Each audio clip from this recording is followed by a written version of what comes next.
I am Jeff Ado. This is Lunacy, where we discern the sacred from the insane and admit that whether we like it or not, we are all profoundly affected by the cycles of the moon. How?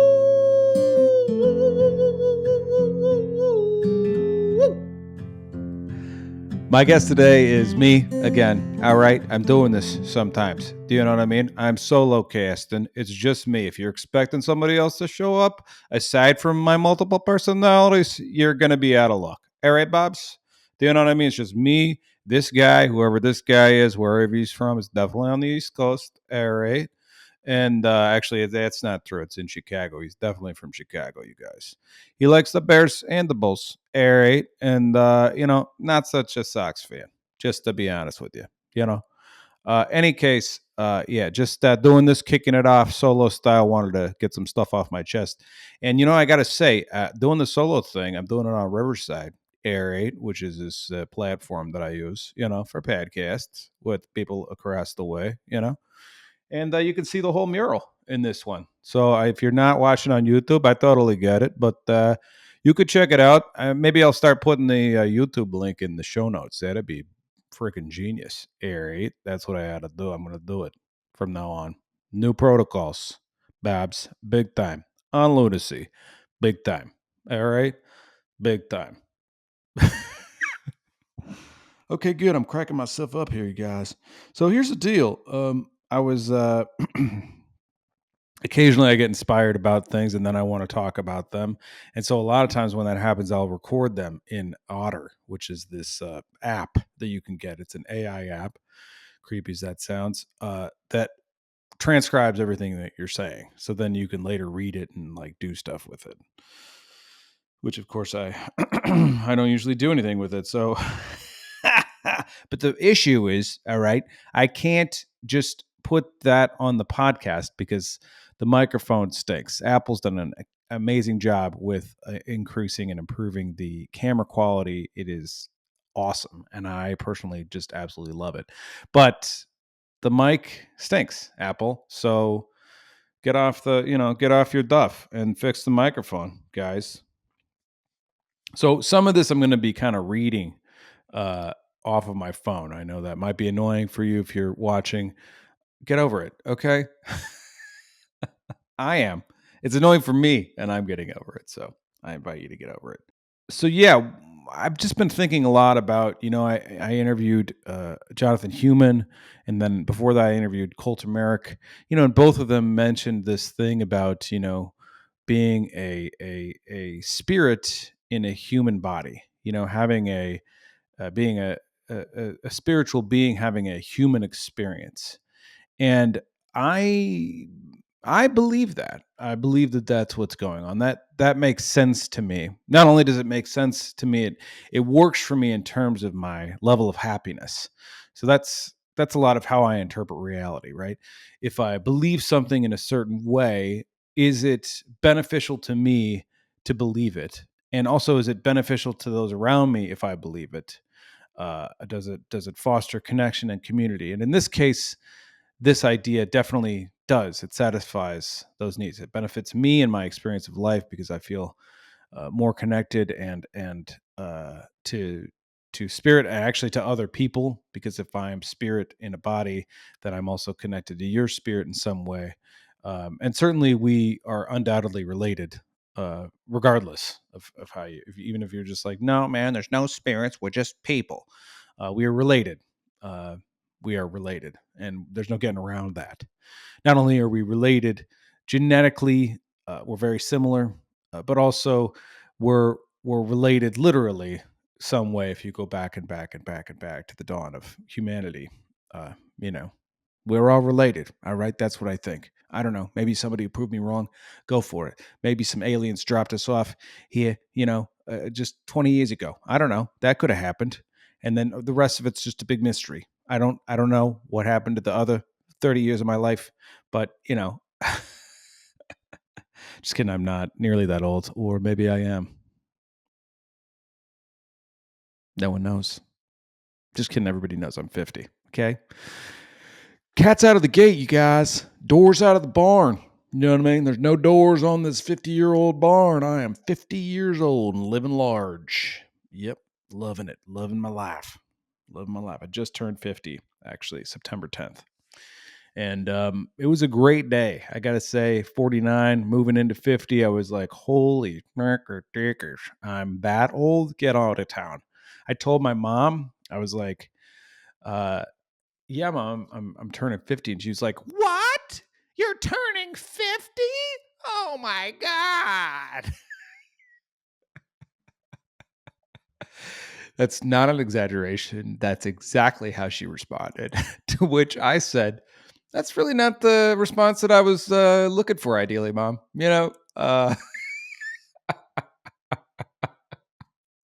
Of course, that means that she's that much older. Uh, you know, I did not take it personally. We had a very good laugh about it. And I love my mother. I love you, mom, if you're listening. And yeah, I'm very fortunate in the mom department.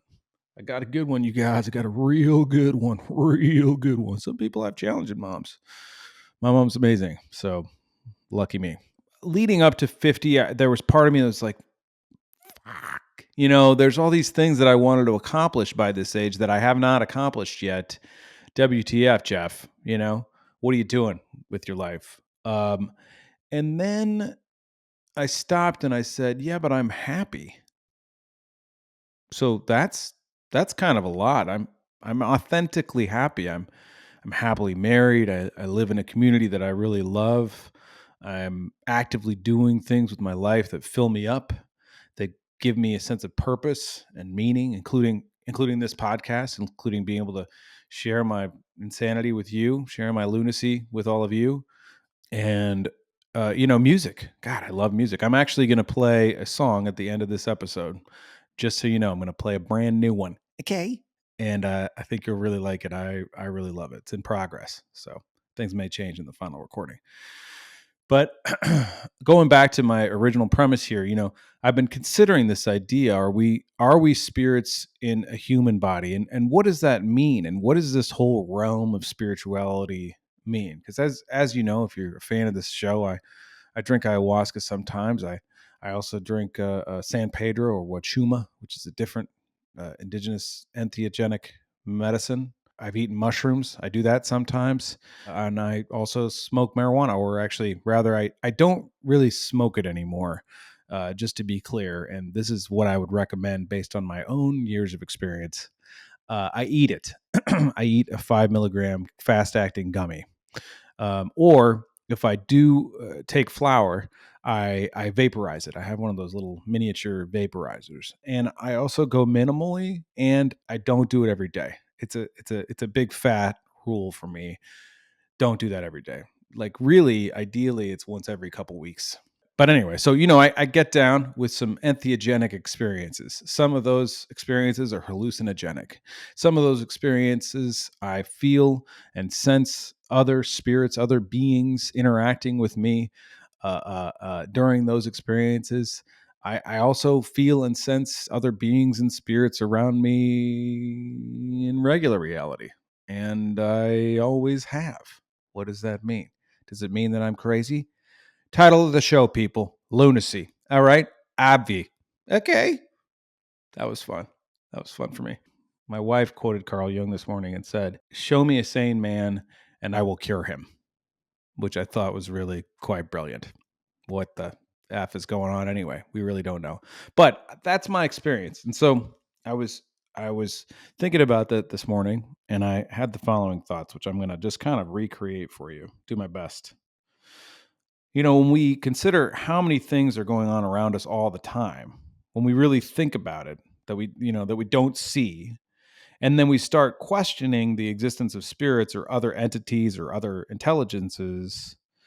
I mean, just because science hasn't proved it yet doesn't mean it doesn't exist. There's plenty that science has not proven that definitely does exist. And there's tons of things that science has proven that, guess what, existed before science proved it. Okay. Just saying. Also, so many of the things that science has proved are absolutely puzzling. Radio waves, lasers, infrared light, gamma rays. Come on, what the hell's going on there? You know what I mean? It's all, we can't see it, but it's happening. We use it. We're using it right now. Electricity, the way that electricity moves through wires. How do we figure that out? I mean, that's crazy. There's so many things that we can't see that are happening. The way that we utilize Wi-Fi, even all of those things that we just have no idea, they're constantly surrounding us. And then we're skeptical about whether or not spirits exist, whether or not other intelligences are around us, benevolent and confused spirits or energies, or benevolent and malevolent even energies. And yet there are all these things going on in our societies. I'm suggesting that it's a really good idea for us to be open to these ideas, right? Not to say that they are the truth, but just to say that that's the way that it actually could be. I know for me, if I go for a walk in nature, I automatically feel an uplift. If I'm walking through a grove of trees and all of a sudden I smell that pine scent, I automatically, I can't explain it. Something beautiful happens. Is it just that I'm having that scent and I'm relating to that and I'm having a good experience? Or is there also something related to me entering the energy of that force, that little grove of trees or that big grove of trees, and whatever energy is there? Because certainly we can all admit that the trees are alive. They are living beings. They are producing oxygen. They are reaching out into the sky and reaching down into the earth simultaneously. They are providing us with the air that we breathe, and without them, where would we be? And that's a really good question. And I wonder that. And maybe somebody out there can answer it for me in the comments. Would we survive without trees? I don't know, but I'm really glad that we have them. And I'm really hopeful that we as humanity continue to fight for them, continue to plant them and grow them. Really not fight for them, but really continue to cultivate them as the custodians of the earth that we actually are. There's times when I go in my garden and I follow my cat. All right, I admit it. I'm that guy now. I wasn't that guy before. I have two cats. They're outdoor cats, and I follow them. If I had a dog, I would follow it, but actually probably it would follow me. So I follow my cat around, and so there's times, when he'll go in little sort of caves that we have in our garden, under plants or bushes, and and I'll go in there and I'll smell the flowers from the plant or the tree that I'm under, and it's just like I can't explain it. It's like a wave of comfort and love comes over me. And yes, I agree that there is a natural. I am smelling something that is causing a autonomic response in my nervous system. It is having me feel good and relaxed, and you can make it all very clinical. But also, I'm experiencing the energy of these plants on the other side. They have. We can all agree that they are alive, and we all have some kind of a magnetic field around us. We all have electricity going through our bodies, which is just remarkable.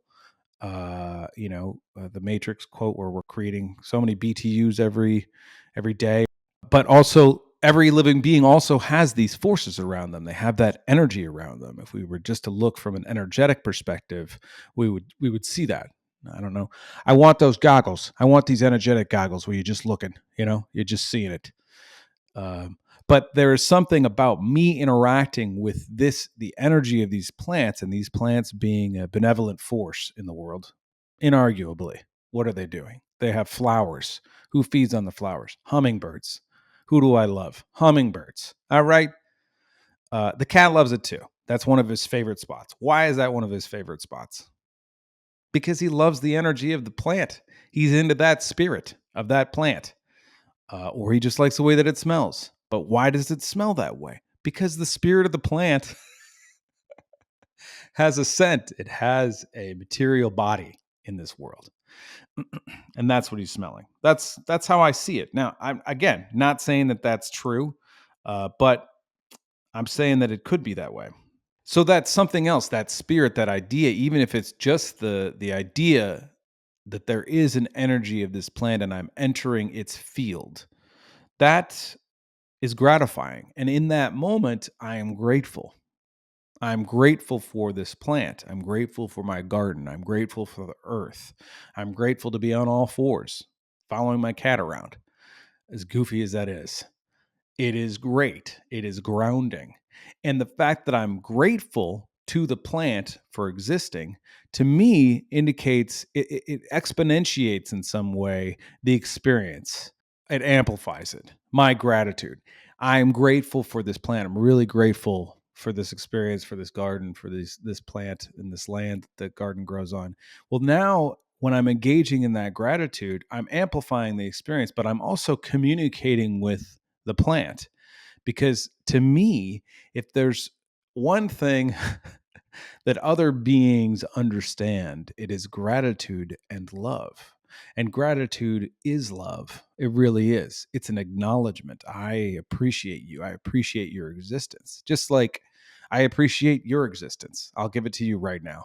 I thank you for listening to this program. It means a lot to me that you're listening to this program. It makes this effort that I am making right now valuable. The fact that you would even consider what I'm saying is a beautiful thing. And I really appreciate you and that you exist and that you're willing to kind of go down these pathways of thought experiments and wisdom experiments and see, what sticks and what's valuable.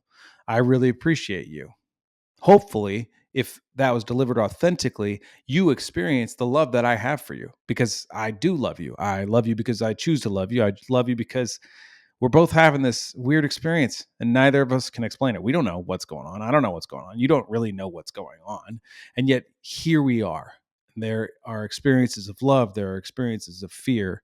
And I appreciate that we're all going through that. We're all going to have to go through all of these series of human experiences that just we have to go through. My dad died last year. Wow, heartbreaker. Your folks are going to die too, right?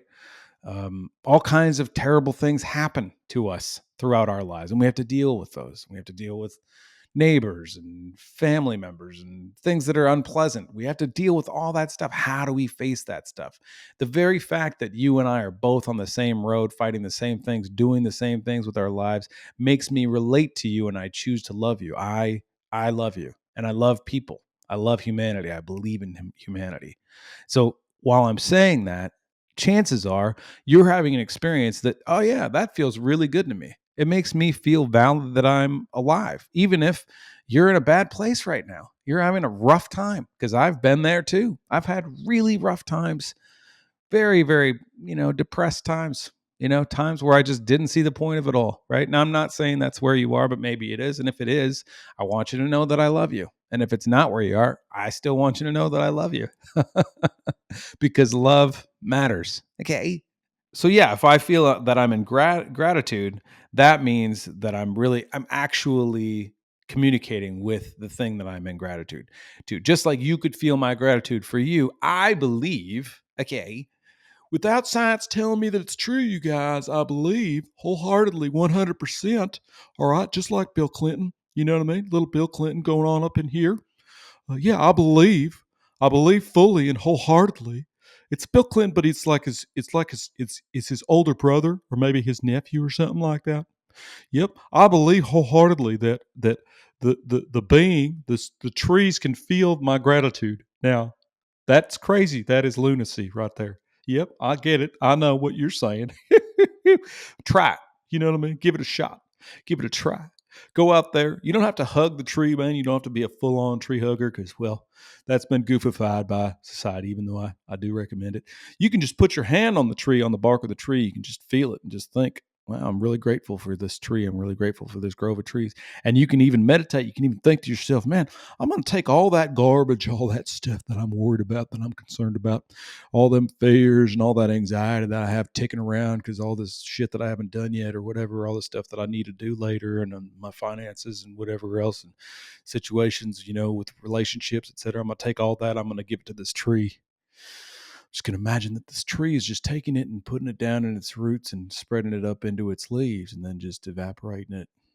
Try that, man. You know what I mean? Give that a shot. Do it, or don't do it. I don't care. But I'm just saying something that works. Something that works. Then there's a communication happening between me and the tree. I am grateful for your presence. I am grateful for you existing. I am grateful for this oxygen that I'm breathing, that you are producing right now in this moment here. Because here's the thing, for trees, they don't have time. They're not thinking about time. They're not concerned about what's going to happen next. They are just growing. That doesn't mean that they don't have consciousness, and it doesn't mean that they don't have intelligence. In fact, we've proven that they have intelligence. We have proven the mycelium network. We've proven that there is communication going on between the very far edges of the forest with the very center of the forest that causes them to react and respond in certain ways that will allow them to somewhat defend themselves from fire, from bugs, from whatever else is going on. There is communication, an electrical communication that's going on through the mushrooms in the ground, through the fungus in the ground. By the way, that fungus is what consumes us when we die, and that fungus is also there when we're conceived and when we're born. All this is highly peculiar. It's very bizarre. You know what I mean? But it's undeniable. It's undeniable. You know, we're just the only ones that suffer from time, for better and worse. When you go into a grove of trees, there's a little mini atmosphere of this beautiful scent, right? You go through a grove of pine trees, you smell that beautiful pine scent. If I crawl under those particular trees in my garden, I smell the scent of the flowers that they are producing. But also there's something else. There's something else that I can't quite put my finger on, but it makes me feel great and I'm grateful.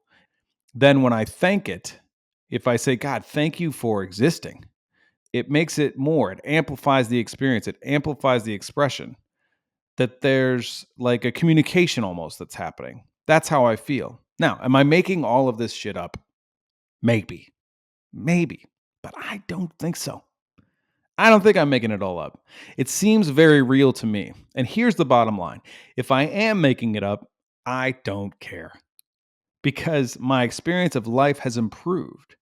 So many of the things that we experience in this life are complete fabrication. They are completely illusion. And so many of the things that we experience are fear-based. They are not real. They are not in our experience. They are not happening right now. They are results of something that we've heard, something that we've seen, some story that we heard from somebody else, or some story that we made up about ourselves that is not true. Some story that is disempowering, disenfranchising for us as an individual, enslaving, if you will, and I would. It assaults our sovereignty and our ability to stand up, hold our head up high, and be the kings and queens that we are in this life, as opposed to, being a bunch of silly robots, silly zombies, running around with programs in our heads that just don't work for us and aren't serving us and aren't serving anybody else. I don't mean to be insulting here. I mean to be self-reflective. I mean to be societally reflective. This is my experience living in this world. This is my experience of myself and how many times that I've been deluded and depressed and upset about things and how often I go there. How often I go there. Now, I don't get depressed that often these days because I have certain practices in place that prevent me from going down that rabbit hole. And I have a better level of understanding of what's really going on and what really works in my life. I have achieved, I'm happy to say, a certain amount of wisdom that I experience that I can communicate. I'm not totally there, I'm not Socrates up here, you know what I mean? I'm just Jeff, just bouncing around, bumbling around, trying to figure it out, doing my thing. But I do have a very firm sense of what I know, what I believe is right, and what I know and what I believe is good for me and good for you and good for us. So those are the things that I really focus on. And for me, there's a communication. And again, even if that's not real, I don't care because it makes my experience of life better and it makes my experience of reality better and it makes my experience of nature better. And it makes this consciousness that I am inhabiting, this presence that I have, that only can exist right now in this moment, it makes that much better. It makes that more improved. It makes this breath better.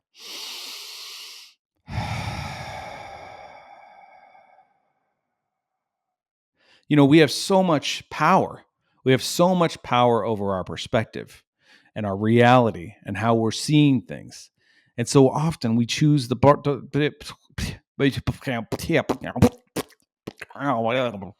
so often we choose the dark path.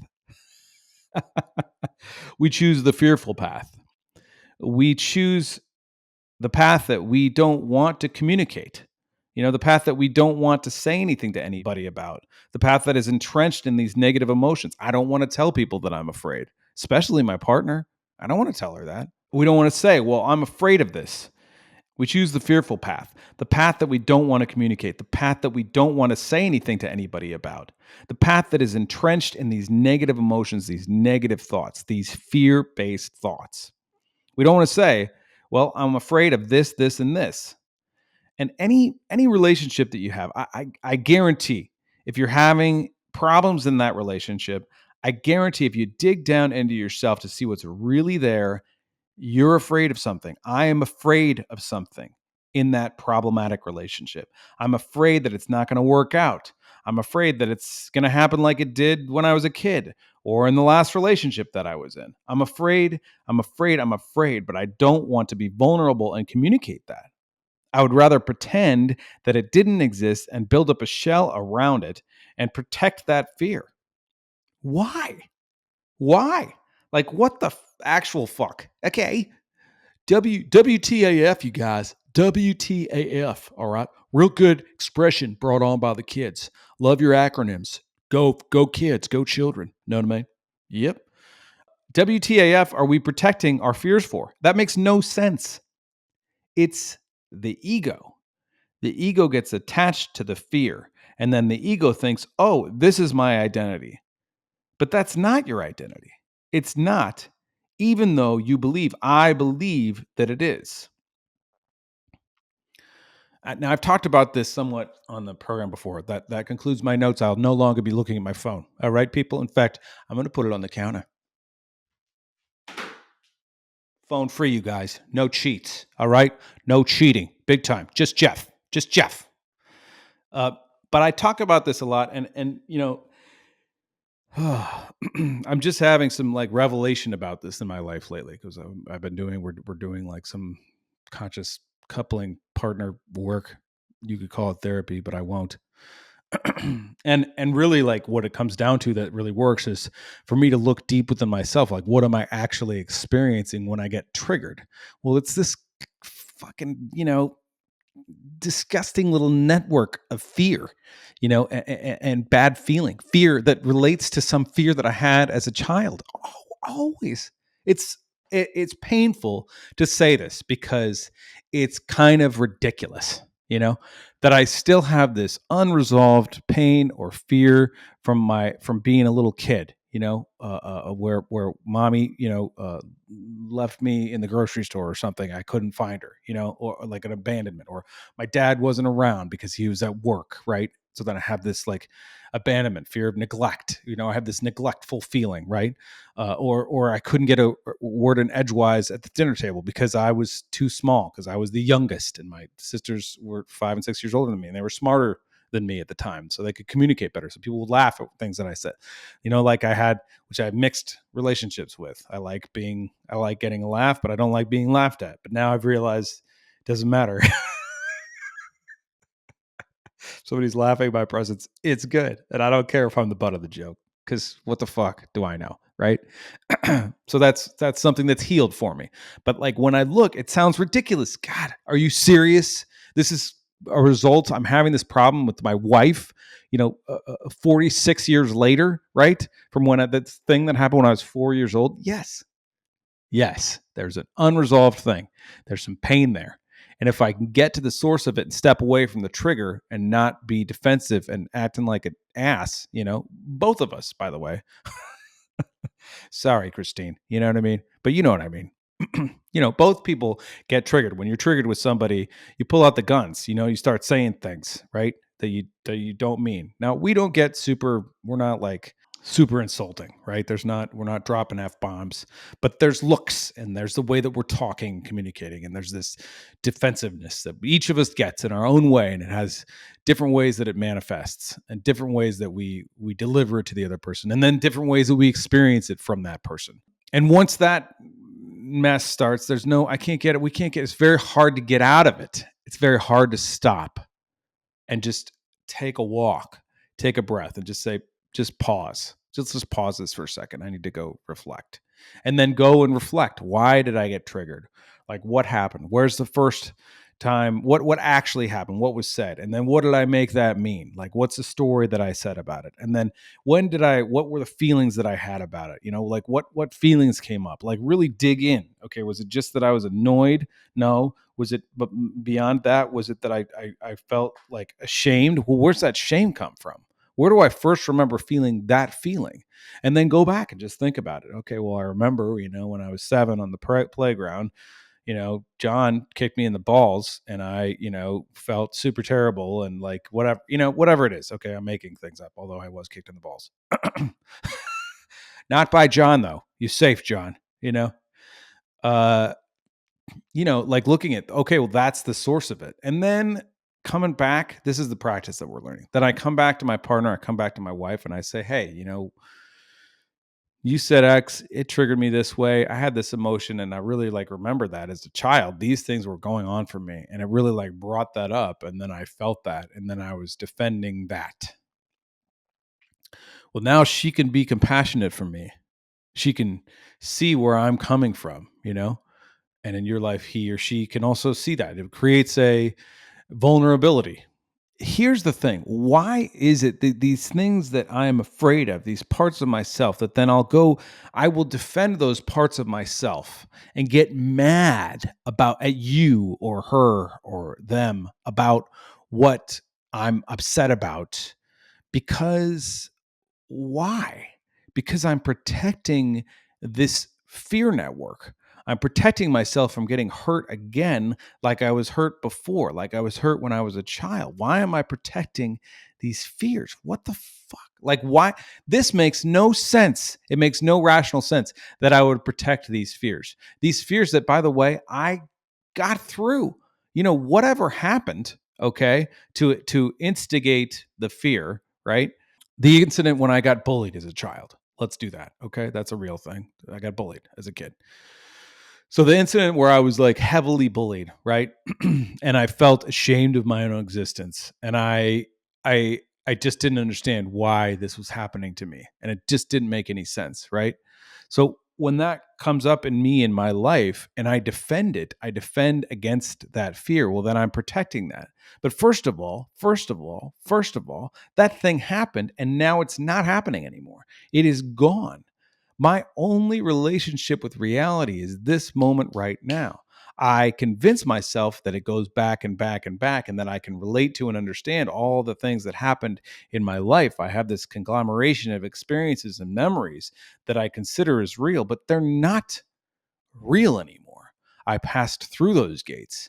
I survived those things. And now here I am. And yet, because of the fact that I never fully dealt with those emotions, that thing that happened when I was a kid, when I got super bullied, right? That thing that happened because I fully haven't dealt with those things. Now they're haunting me again right now because I didn't deal with it back then. I didn't communicate, and I wasn't instructed or taught how to communicate. Now, in that particular experience, my mom was there, right afterwards, and she was very consoling to me and sweet with me and really nice. But like, she didn't know how to fully dig in and get me to totally emote all the feelings that I had, and I didn't really get the opportunity until much later, like because I did actually kind of get that experience with the bully guy, to talk to him about it, and like he apologized, and there was like a big relief in those moments, apologized really to my little Jeff self, right? But the point is, like, my mom didn't have the skills at the moment to tell me to go through and experience all these different emotions and really take them on and dive into them, lean into the emotions instead of leaning out, instead of trying to avoid them, try to pretend that they're not there, trying to protect, because what happens there is like we create this pocket of, I hate to say it, but this pocket of trauma. We create a trauma pocket, you guys. That's what we're doing. We're creating a trauma pocket, all right? Where that experience, that trauma, we're guarding it and we're holding it in and we're just kind of getting through it and we have not let it go. We're carrying it with us instead of releasing it, releasing that weight, saying, "Oh, I've already experienced this. I've already gone through this and therefore I don't need to keep holding it on." No, that's the opposite of what we do. We hold on to all these negative experiences because nobody taught us how to emote them, how to express them, how to get them out. Fears. We are afraid to communicate about them because we're afraid that it's going to happen again. That if I tell you about this thing that happened, that you're going to you're going to respond the same way that they did. You're going to pile it on, that it's going to happen again, right? But you're not going to do that. I mean, if you're listening to this program and if you've gotten this far, you're not going to do that. If you've gotten this far in this program, you're not that type of person. Okay. If you've gotten this far in this program, you're the type of person who is going to be empathetic and vulnerable with the person and understand what they're going through. And really, that's all that we want. We want to fully express what happened and how it made us feel and how it affected us. And then we want some other person to get us in a way that we can feel viscerally, to get us in a way that we feel fully gotten, where we're just like, yeah, man, you just got me. There is such a relief in that when somebody really gets how terrible the thing was. That's why things like active listening and recreating people are so incredibly valuable. I know I said I wasn't going to look at my phone again, people, but I just made this note and I'm going to look at it, all right? So please forgive me. If there is any one secret to success, it lies in the ability to get the other person's point of view and see things from that person's angle as well as your own. Henry Ford said that. Very successful man. If there is any one secret to success, it lies in the ability to get the other person's point of view and see things from that person's angle as well as your own. That's brilliant. That's also the key to healing.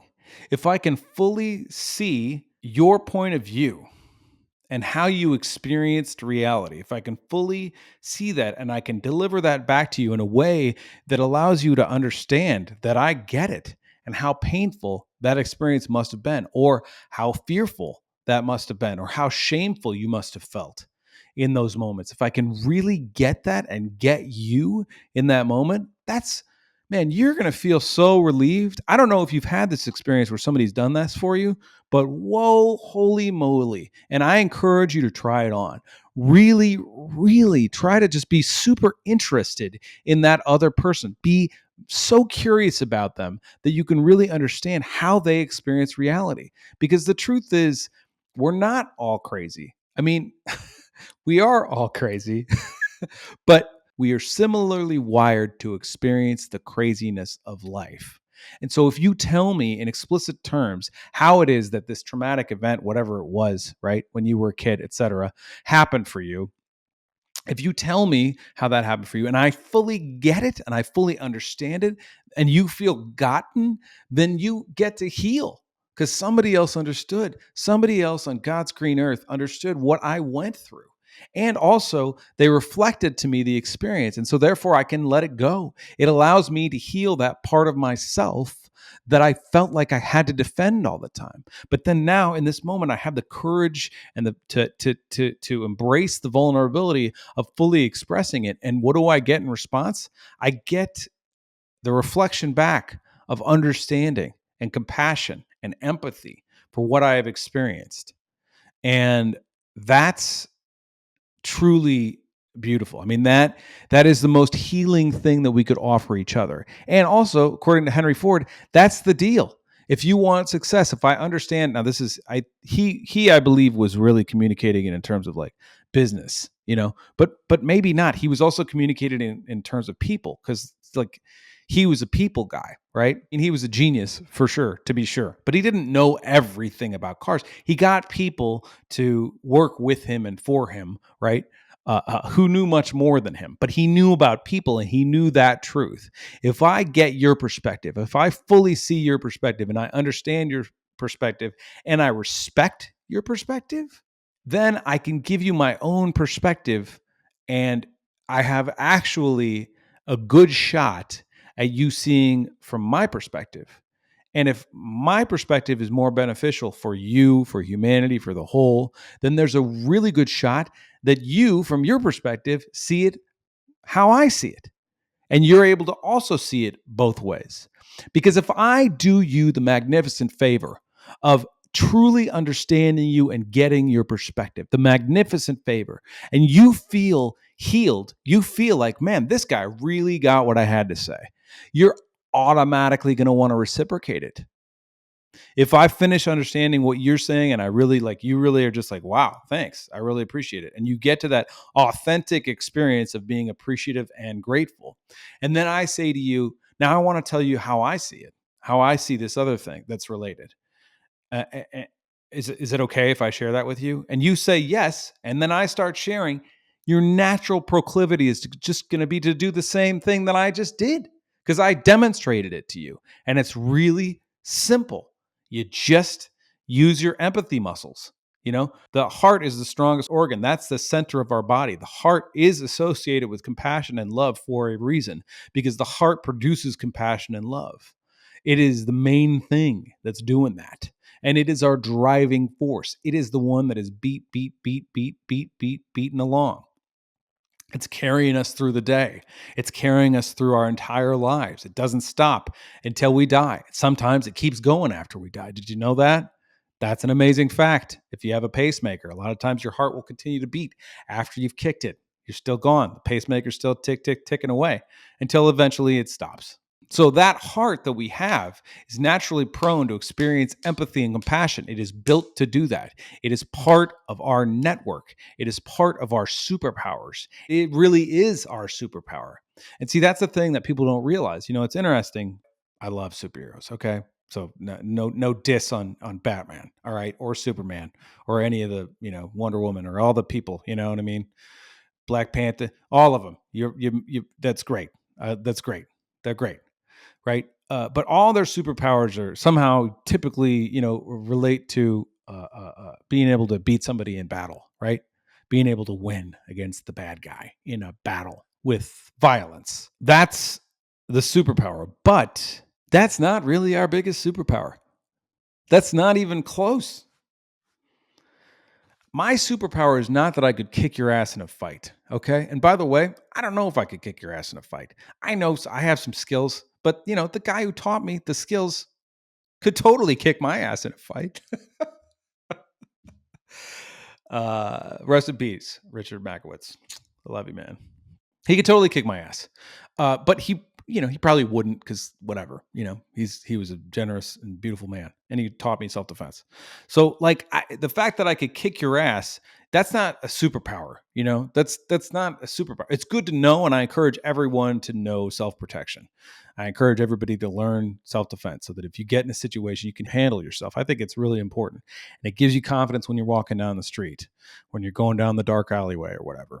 And it has you hold yourself differently. It has you hold your head up, has you hold your shoulders back, as if I know that if a situation arises, I could probably do something to defend myself, I'm way less likely to get attacked because the person who's looking to attack me sees that I have confidence, sees that it's going to be hard to get through this guy. You know what I mean?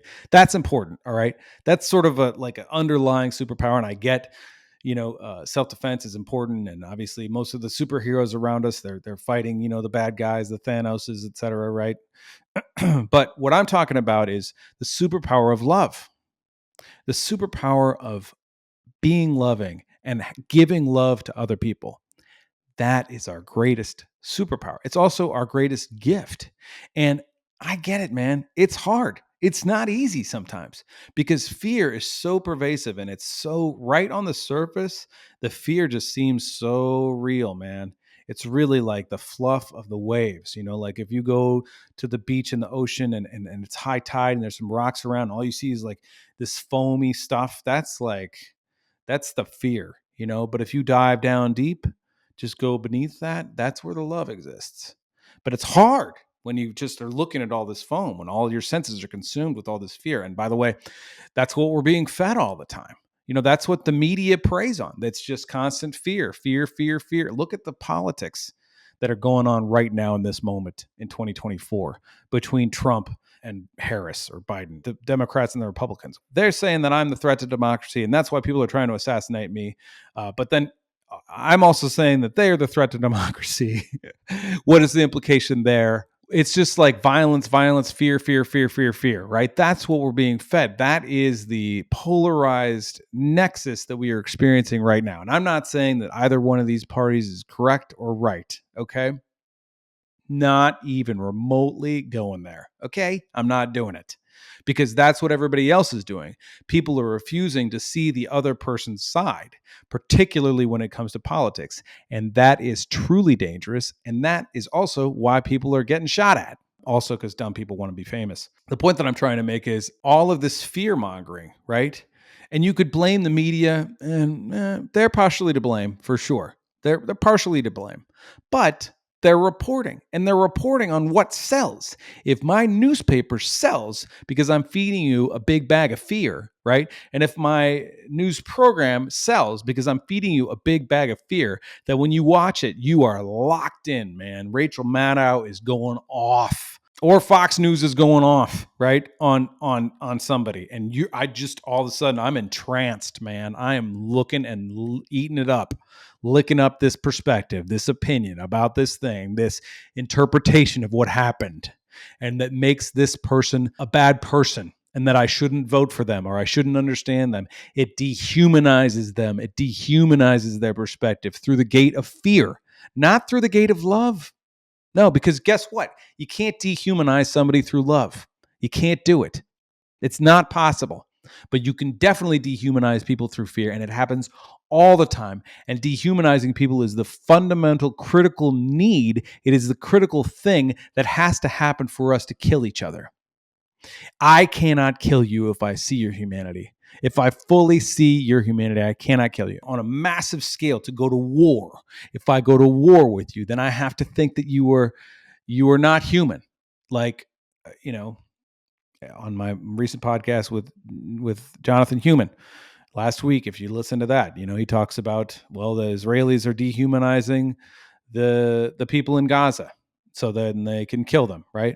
But why are they dehumanizing? Well, if you talk to my friend Ron, which I do, my friend Ron Weinrich, there's textbooks. There are textbooks that show Jews, being pigs and terrible people and like killing people, right? That's what they learn in schools. They're teaching their children to dehumanize the Jews that are in Israel. So there's dehumanization on both levels. Now, that you could say that the Israelis are dehumanizing them in response to the dehumanizing that they are facing. Whatever, it doesn't matter. They're still dehumanizing on all levels. And by the way, to be completely clear and just to take sides, I love everybody. Okay. I love the Israeli people. I have a lot of Israeli friends. I have a lot of Israeli friends that totally disagree with what's going on in Israel. I have a lot of Israeli friends that think it's absolutely necessary and it's unfortunate what's going on in Israel. I sympathize and love, and I know people that are not from Gaza but are related to people from Gaza, right?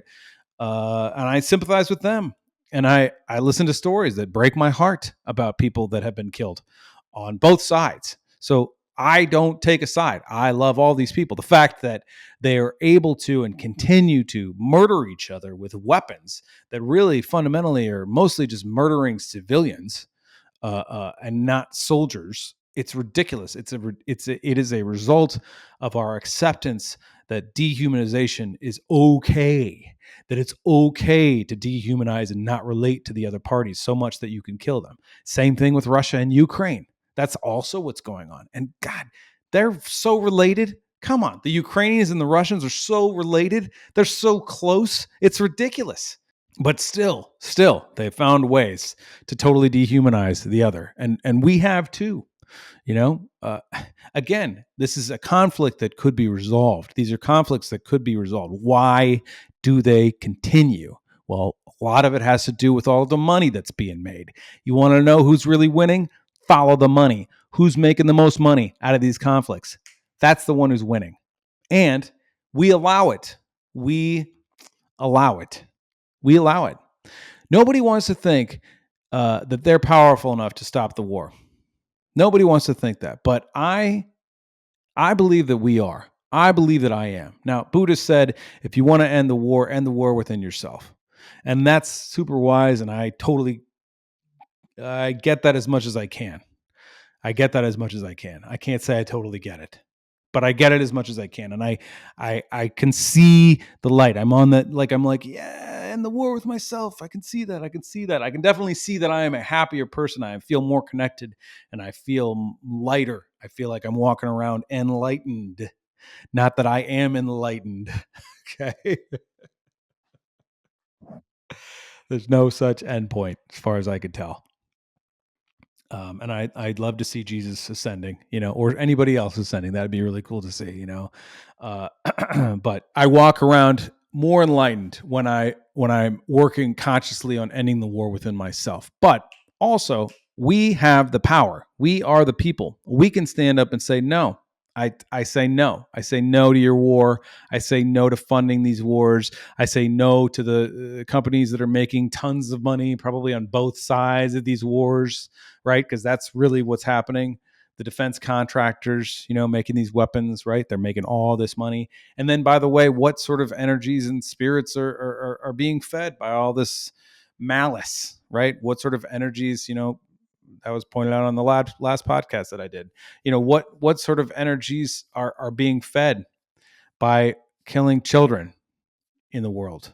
What energies are being fed by that? Not good ones. Not good ones. Not love. Our superpower is love.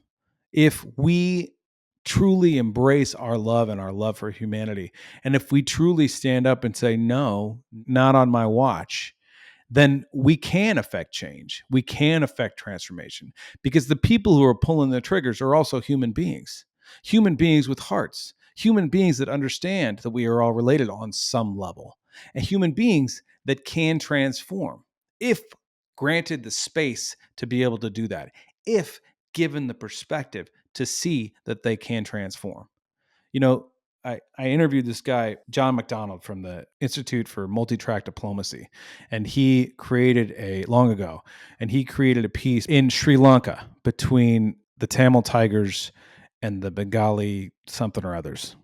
The way that he created that piece was that he created a platform where these two parties came together and they would tell their story. This is what happened. My granddaughter was blown up by a grenade that your guy threw, and since then it's been awful. And by the way, here's another thing that happened. My cousin was killed, and she wasn't even doing anything. She just got shot in the head by a stray bullet because of this conflict and whatever, right? Then the other guy from the other side has to recreate the story that the first person A, said to their satisfaction, to the point where that person would say, yeah, that's it. You got it. You got it. Thank you for getting it. Then person B says, well, these are the things that happened to me. My grandma was killed and et cetera. And she got exploded by a grenade, et cetera.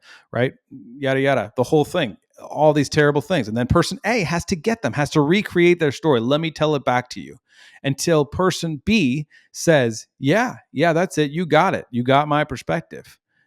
You see from my lens. Now there's a space of peace. And what happened was peace in Sri Lanka because he was able to take these parties, enough of them together to get them to see each other's perspective, to dismantle and dissolve the delusion of dehumanization. To dismantle and dissolve the delusion of dehumanization. That's good. That's a lot of alliteration right there, but it's also accurate. And that's what we need to do in the Middle East and in Russia. That's what we got to do, or Ukraine. That's what needs to be done. Who's doing that work? Nobody. Because that work is not profitable. One of the things that I think needs to shift is this idea that love is some passive force in the world that we just get to experience, and it's really only for poets and songwriters. It is not. It is hard to love. It is challenging. And the thing that's going to win is fierce love. Fierce love is the thing that really allows us to transcend suffering and experience bliss, to experience our true nature. And our true nature is love. I believe that wholeheartedly. You don't have to look far. Any baby, check it out. If I can see your humanity, if I can see the love that you have, then I can relinquish the things that are terrified in me. And if you can see the things that are terrified in me and you can really understand them and reciprocate them and reflect them back to me, then you're giving me the opportunity to let them go. So, to conclude, I think it can be very beneficial to consider that other energies and spirits exist. And when we encounter benevolent spirits or forces or trees or whatever, to be grateful to those spirits and communicate directly with them. That creates some kind of a communion and an understanding in nature, and it creates some sort of healing in my body, in my sphere, in myself. And be leery of fear. It's just floating around all the time. Choose love instead. Actively choose love. Choose love. How do I get to the bottom of this? How do I love more? Activate that love operating system in yourself. How do I love more? How do I love this situation? How do I love this person, even though they're being a complete schmutz? Like, my God, they are schmutzing it up right now. But I choose to love them anyway, right? How do I access that place? How do I see the humor in the whole thing? And as far as like these forever wars, eternal wars, how do we stop those? How do we rise up and claim that it's not acceptable? Not on my watch. Not on our watch. Those are people being murdered. And it's not right. We're not going to sit back and let it happen. How do we do that? I'm not sure, but I know that there's a way. And when the time comes, I hope you'll join me. Quick post-production interlude here. I promised to play a song at the end of this podcast, and instead I'm going to use a clip from the concert that I just performed of my newest song, Let It Burn. This is a sneak peek of the concert.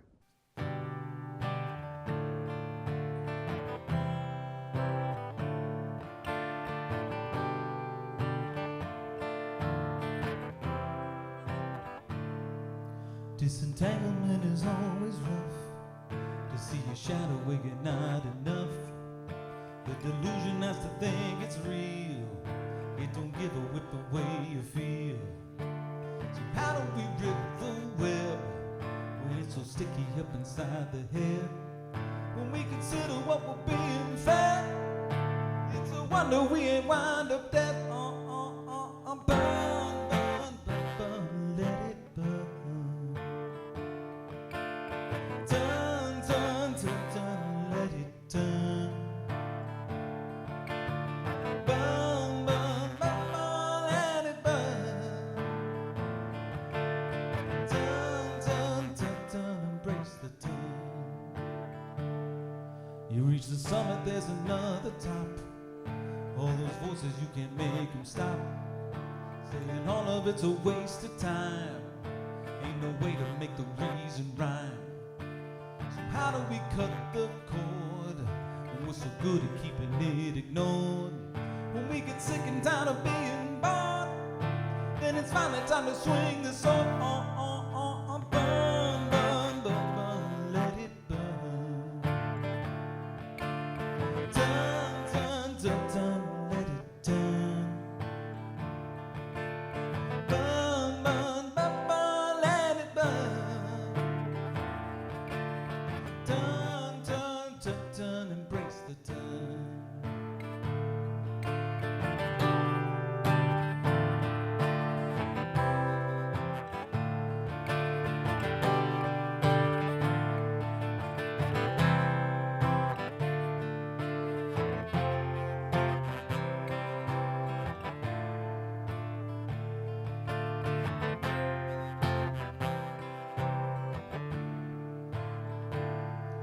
Give me the courage to resurrect myself from the ashes of my dreams. Wisdom to know the difference between the lies and how it seems. Now I know in my heart I'll always find the love that can't be seen. When my enemies make them play at me, I redirect to keep it clean. Burn.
All right. Much love, everybody. If you want to support this podcast, please go to patreon.com/Lunacy podcast. If you're interested in partnering with me, send me an email, info@jeffeido.com. I love you all. I appreciate you all.